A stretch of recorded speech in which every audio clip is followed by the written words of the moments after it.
Bienvenue sur Civilnet, mon invité est Yves Ternon. Il est historien et c'est l'un des pionniers des études sur les crimes de masse et les génocides. Il est également le président de l'Association internationale des études des génocides du XXe siècle.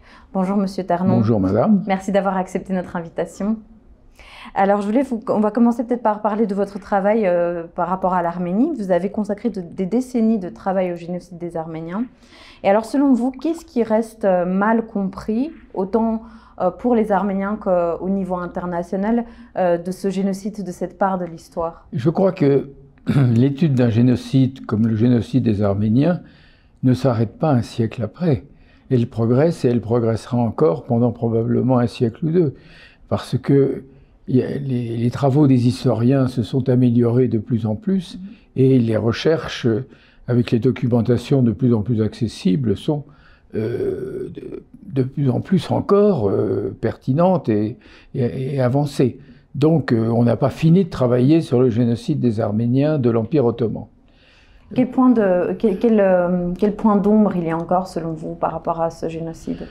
Je pense qu'il faut travailler beaucoup sur l'évolution qui s'est produite à la fin du XIXe siècle dans l'Empire ottoman, entre un empire complètement décadent, donc, dont Abdulhamid était le représentant, Abdulhamid II, et le début du Comité Union et Progrès et de sa volonté de turquisme. Et donc de tout le phénomène qui s'est développé avant, pendant et après le génocide, tant que le Comité Union et Progrès était au pouvoir, avec tous les travaux en particulier qui ont été faits sur Talat Pacha, qui semble maintenant être l'âme de la destruction des Arméniens.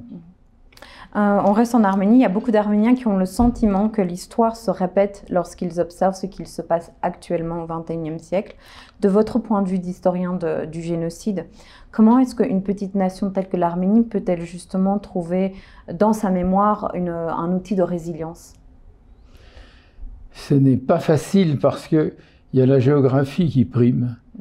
L'Arménie est un pays entouré de pays qui parfois ne sont pas d'accord entre eux, mais surtout ont une volonté génocidaire pour l'Iran, une volonté génocidaire acquise pour la Russie, et avec l'Azerbaïdjan qui a aussi une volonté génocidaire à l'encontre de l'Arménie. Donc, et au nord, un pays qui lui aussi est menacé par la Russie, c'est-à-dire la Géorgie. Donc, la position géographique actuellement de l'Arménie, sans ouverture sur la mer, donc sans accès aux biens pétroliers, est vraiment très, très difficile.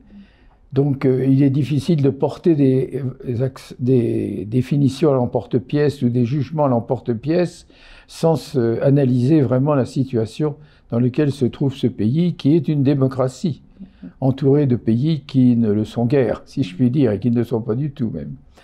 Et alors justement, comment on fait pour qu'une histoire pareille ne se répète pas pour l'Arménie? Comme on le sait, il y a eu la guerre de 2020 du Karabakh qui a amené à l'exil, et puis l'attaque éclair de l'Azerbaïdjan dans le Karabakh qui a amené à l'exil forcé de plus de 100 000 Arméniens, et qui étaient donc des personnes de souche en fait du Karabakh. Et on a eu quand même une impression, on n'en est pas au niveau du génocide, mais en tout cas, il y a eu une espèce de flashback de ce qu'on nous a toujours enseigné en tant qu'Arméniens sur 1915. C'est plus qu'un flashback, c'est une réalité. Parce qu'en fin de compte, il y avait une formule qu'on employait toujours pour les Juifs en France, la valise ou la mort. Donc il est évident que les gens du Karabakh, dans la situation qui s'est produite, n'avaient plus qu'un choix. Ou ils étaient assassinés complètement par les Azéris, ou bien ils partaient. Donc ils n'avaient pas d'autre solution que de choisir la voie de l'exil en Arménie. Mais c'est une tragédie qui est, en fin de compte, ça n'est pas un génocide, puisqu'il n'a pas eu lieu. Mais il y aurait eu un génocide s'il n'y avait pas eu cette possibilité de sortir. Mais il y a une volonté génocidaire de la part de l'Azerbaïdjan qui est absolument évidente et éclatante. Donc c'est une répétition, si vous voulez. Quand un génocide se termine, le peuple qui en souffre dit plus jamais ça. Et voilà que ça revient avec l'Artsakh. Mais justement, les Arméniens ont toujours dit plus jamais ça en parlant de 1915. Puis voilà ce qui se passe dans l'Artsakh. est-ce qu'on dit plus jamais ça, mais finalement, de nouveau ça? Oui. Et comment on fait justement pour que le plus jamais soit appliqué pour de bon? Ben, ça dépend d'abord de l'assassin. Il faut reconnaître que à partir du moment où la Turquie n'a pas reconnu le génocide des Arméniens, et que plus elle est fondée en fait sur ce génocide, il n'y a pas de possibilité de dialogue. Donc, reconnaître un génocide quand il a eu lieu, pouvoir reconstruire une démocratie dans un pays qui a commis un génocide, c'est un lourd travail qui n'est pas encore ébauché en Turquie. Justement, parlons un petit peu des récents changements plutôt en Arménie, tant politiques, militaires et sociaux. Donc on passe plutôt à la politique interne, ça ne vous concerne pas tant que ça, mais quand même il y a un rapport, je trouve. Quelles leçons pourraient justement les dirigeants arméniens et les citoyens arméniens, dans leur politique interne, dans tout ce qui touche à la politique, au militaire, au social, quelles leçons pourraient-ils tirer de toute cette période génocidaire que constituait le XXe siècle? Écoutez, ça, je ne parle pas de la politique intérieure, non pas parce que ça ne me regarde pas, mais parce que ce n'est pas à moi de m'immiscer dans les problèmes, surtout dans un pays qui est véritablement menacé de toutes parts. Donc je pense que vous me demandez qu'est-ce qu'il faut faire actuellement. Il faut faire actuellement vraiment s'armer, se protéger contre l'ennemi. Si vis pacem parabellum. Il est évident que avec les menaces qui s'accumulent autour de l'Arménie actuelle, tant qu'il n'y a pas un équilibre militaire, c'est important. L'Ukraine tient bon devant Poutine parce qu'elle avait prévu cette agression et elle est devenue un pays lourdement et efficacement militarisé. C'est triste à dire, vous aimez vivre en paix, vous avez vraiment le droit de vivre en paix, mais il est évident qu'il faut prévoir le pire. Récemment, le Premier ministre arménien Nikol Pachinian on a eu l'impression que sous la pression de l'Azerbaïdjan et de la Turquie, il y a eu des changements il y a eu des phrases, des paroles à l'égard de tout ce qui constitue le génocide arménien, qui a vraiment outré une bonne partie de la diaspora, mais aussi une bonne partie de la population arménienne en Arménie, dans lequel il remettait en question, en quelque sorte, le chiffre d'1,5 million d'Arméniens qui seraient morts pendant le génocide, en l'amoindrissant. On a eu l'impression qu'il y avait certainement une pression du côté turc ou de l'Azerbaïdjan sur l'Arménie pour revoir en quelque sorte la question du génocide des Arméniens. C'est l'une des fautes à ne surtout pas commettre quand on est arménien, c'est de remettre en cause. C'est même pas pensable. Un mort est un mort. Vous n'allez pas raconter qu'au milieu d'1,5 million, il y a eu 750 000 ou 800 000 Arméniens morts, alors que c'est un génocide. Qu'il y a eu 1,5 million ou 6 millions, il n'y en avait pas, mais d'Arméniens, c'est la même chose. D'autre part, si vous amoindrissez les chiffres alors que ce ne sont pas les chiffres, c'est comme si on vous disait « ton père est mort, mais ta mère, elle n'est pas morte ». C'est à peu près ça. C'est à peu près ça, si on passe de 700 000 à 1 500 000. Donc, c'est impensable. Nous, les historiens, on fait des travaux, on a des documents qui sont vraiment analysés, et on parle de certitude. Quand on donne un chiffre ou quand on donne une précision, on a une certitude. Si on a une incertitude, on dit qu'on a une incertitude. Mais le chiffrage des morts arméniens à partir donc des différents épisodes du génocide, c'est-à-dire d'abord l'évacuation des provinces arméniennes, ensuite la lente déportation jusqu'à Alep, ensuite la déportation des Arméniens du reste du pays jusqu'à Alep, et puis les 3 marches de la mort, soit vers le nord, où, le long du chemin de fer, ils ont tous été assassinés, soit vers le sud, où il y a eu des survivants, grâce effectivement à la possibilité de les mettre simplement en camp de concentration, et puis enfin la grande masse vers Derzor. Et donc, ça ne se discute pas, ça a eu lieu. Et ça ne sert à rien de négocier les chiffres. Parce qu'on peut avoir aussi un génocide avec 300 000 personnes ou 50 000 personnes. C'est un génocide, on a détruit, et c'est ça qu'il faut qu'on comprenne, il y a une volonté de destruction d'un groupe humain dont tous les membres sont tués en raison de leur appartenance à ce groupe, sans distinction d'âge ni de sexe. C'est le génocide des Arméniens. Vous parlez de précision et du fait que les historiens sont précis et travaillent sur la précision. Justement, vous êtes précis sur les définitions juridiques. Par exemple, on va sortir de l'Arménie pour parler un petit peu de ce qui se passe maintenant au XXIe siècle avec Gaza, ce qui est en train de se produire pour l'instant. Pensez-vous que justement la Convention pour la prévention et la répression du crime de génocide de 1948 soit toujours adaptée au conflit actuel, ou bien il faudrait le revoir? Non, la définition est là, c'est un mot. L'essentiel dans le concept de génocide, c'est le groupe. C'est un groupe que l'on détruit. Donc, à partir du moment où il y a un groupe qui est en général au sein d'un peuple, c'est-à-dire les citoyens d'un peuple, comme c'était le cas des citoyens arméniens en Turquie, dans l'Empire ottoman, sont détruits, et sont détruits en tant que tels. Ça, c'est le génocide. On ne peut pas revenir sur cette définition.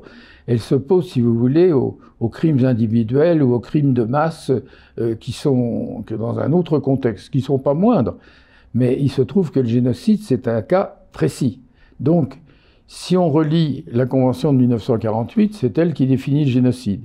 Destruction d'un groupe humain sans distinction d'âge ni de sexe, groupe national, ethnique, religieux ou racial.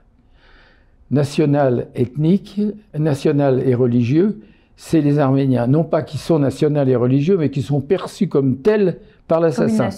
Donc pour les Turcs, ils ont décidé de détruire les Arméniens, puisqu'il n'y avait pas le mot génocide, parce qu'ils étaient une religion et qu'ils ne pouvaient pas constituer une Turquie avec des chrétiens, et parce que, avec l'évolution de la guerre mondiale qui ne tournait pas bien pour eux, ils avaient peur que l'Arménie devienne indépendante. Donc, groupe national et religieux. C'est en tant que tel qu'ils ont détruit les Arméniens. Groupe racial pour la Shoah et groupe ethnique pour les Tutsis, avec toutes les erreurs de pensée. Mais le groupe n'existe pas en tant que tel, il existe dans la pensée de l'assassin. Et c'est ça qu'il faut vraiment comprendre, c'est ce que veut dire la définition donc, de 48. Et elle est reprise complètement par la création de la Cour pénale internationale en septembre 1998, qui reprend 3 articles. Article 6, génocide, on reprend exactement l'article 2 que je viens de vous citer de la Convention de 48. Ensuite, crime contre l'humanité, on élargit largement, si bien que ça empiète un peu sur le génocide, et crime de guerre. Ensuite, peut-être aussi, c'est moins défini, crime d'agression. Et alors, dans le cas de Gaza, est-ce que c'est un génocide pour vous? Dans le cas de Gaza, donc de la Palestine? Non, c'est pas un génocide, mais il faut quand même éclaircir les choses. Le Hamas attaque le 7 octobre. Il tue, il annonce qu'il tue, il massacre tout, et il prend des otages. Cette prise d'otage piège complètement le gouvernement d'Israël, qui à ce moment-là décide d'attaquer avec toute la puissance militaire qu'il a, et se trouve complètement manipulé par le Hamas, parce qu'ils ont aidé en fin de compte, pour ne pas avoir 2 États palestiniens et israéliens, le gouvernement Netanyahou a aidé le Hamas, et pour se construire, pour aider économiquement, mais en fait, pendant ce temps-là, ils ont construit des tunnels. Donc, avec ces tunnels, ils sont quasiment invincibles, complètement. En tout cas, on ne peut pas les détruire. Donc, Netanyahou pense détruire le Hamas, il n'y parvient pas, on est dans un cercle vicieux, et on voit cette horreur qui est à Gaza, c'est-à-dire une population qui n'a rien à voir avec tout ça, une population palestinienne, qui est dans un gouvernement tenu par le Hamas, avec une majorité de gens qui voudraient bien échapper à ce cercle vicieux entre cette guerre monstrueuse entre Israël et le Hamas, parce qu'il n'y a pas d'issue. Donc on ne peut pas accepter de voir cette souffrance à Gaza, mais mettre une étiquette de génocide, c'est ne pas comprendre vraiment la situation. Par contre, il y a une évolution à l'intérieur de l'État d'Israël, dans l'extrême droite israélienne, qui est quasiment dans les paroles, un désir de génocide. Et là, on est dans une situation absolument infernale qui fait qu'Israël, qui est vraiment construit dans le respect des droits de l'homme, logiquement, se trouve empiété complètement et à Gaza et dans les territoires palestiniens et même à l'intérieur d'Israël sur les droits des Palestiniens. Donc c'est pour ça que le gouvernement français, qu'on l'accepte ou non, envisage, ce qui est impensable aujourd'hui, bien entendu, la solution à 2 États. Mais le fait, je crois que ça a eu lieu ces jours-ci, que la France et beaucoup de pays d'Europe reconnaissent l'État de Palestine ne veut pas dire qu'on se sépare complètement des Israéliens, mais au contraire qu'on tend une perche au gouvernement du monde entier pour essayer d'en sortir, en reconnaissant que depuis 70 ans, et même avant d'ailleurs, il n'y a jamais eu que deux solutions, la solution à deux États, qui est actuellement absolument impensable immédiatement, vu la haine qui s'est construite et les guerres qui se sont construites depuis. On reste sur la Palestine. Vous avez contribué à l'écriture d'un ouvrage qui va paraître en octobre, si je ne me trompe pas, sur Gaza justement. Pourquoi est-ce que vous avez jugé important d'y participer? Quel message vous voulez transmettre de tout ça? J'ai jugé important d'y participer. Je n'ai pas encore le texte. Enfin, ça va sortir en octobre. Ça s'appelle un tract de chez Gallimard. Il y a plusieurs opinions. Nous, avec notre association, on a donné notre avis, et beaucoup de juristes ont donné leur avis. C'est un avis nuancé, hein, mais le problème, c'est qu'il est trop facile d'employer le génocide pour montrer qu'une situation est difficile. Crime contre l'humanité, c'est déjà drôlement grave. Hein, faut pas croire que y a que génocide. Il y a une qualification des crimes, et c'est ainsi que nous essayons de penser le droit. Parce que dans toute l'horreur qui se passe actuellement dans les guerres, en particulier au Moyen-Orient, penser le droit, penser véritablement les possibilités de recourir à un organisme qui, sans être puissant militairement, représente le droit pénal international, c'est fondamental. On remarque quand même que depuis 2020 ou un petit peu avant, il y a quand même, c'est pas génocide, beaucoup de crimes de masse qui se produisent dans différentes régions du monde. Pas qu'au Moyen-Orient, mais on a aussi en Afrique. On parle beaucoup du Congo et de la situation de crimes de masse. Au Soudan, on discute de tout ça. On parle de la peur de Taïwan par rapport à la Chine. Est-ce que l'impunité parfois de certains crimes peut justement motiver dans d'autres régions à commettre à leur tour des crimes de masse? Et si c'est le cas, dans ce cas-là, qu'est-ce qu'on doit faire et comment on arrête? Parce qu'on parle des conventions qui sont là pour prévenir un génocide, mais de fait, ça ne fonctionne pas. Le problème, c'est que tout est militaire actuellement. Le droit est complètement effacé. Vous parlez du Soudan. C'est l'horreur absolue. Parce que deux militaires se défendent le pouvoir, qui ont été jadis associés et qui maintenant, l'un est au pouvoir, l'autre est soutenu aussi par des organismes djihadistes, sont en train de détruire ce pays. On fait souffrir la population à un degré tel que la capitale a disparu pratiquement, que des millions et des millions de personnes sont réfugiées au Tchad. Ils font sauter l'Afrique, littéralement. Bon. On parle aussi des Ouïghours de Chine. Il est évident que c'est aussi un paradoxe. La Chine est tellement puissante qu'elle se permet d'opprimer les Ouïghours, non seulement à l'intérieur de la Chine, mais aussi parmi les Ouïghours qui sont réfugiés dans les pays voisins. Donc c'est un peuple musulman qui est complètement menacé de destruction. Et puis il y a la Birmanie. La Birmanie qui est en plein tremblement de terre alors qu'elle persécute les Rohingyas et d'autres peuples depuis longtemps, continue à détruire les minorités, Rohingyas ou autres, alors qu'elle a subi un séisme terrible. Donc on voit vraiment une volonté génocidaire absolue dans ce genre de situation. Il y a les Yézidis, mais les Yézidis c'est un peu plus compliqué. Donc le nombre de peuples qui sont menacés directement aujourd'hui de génocide est évident. Est-ce qu'il y a eu ça au XXe siècle? Est-ce que vous estimez que c'est un phénomène qui a toujours été présent au sein de l'humanité, ou bien c'est propre au XXIe siècle d'avoir cette quantité de crimes? Je crois qu'il s'est passé un tournant à la fin du XIXe siècle, si vous voulez. Il y a un événement qu'on peut aujourd'hui qualifier de génocide qui s'est passé au début du XXe siècle, c'est le génocide des Herero et des Nama en Afrique allemande du Sud-Ouest. Là, on est à la charnière entre le colonialisme et le monde moderne des partis, etc. Donc là on a un virage. Et puis, il y a ces trois génocides avérés dont je vous ai parlé, donc, qui sont absolument indiscutables et qu'on ne peut pas qualifier autrement que génocide.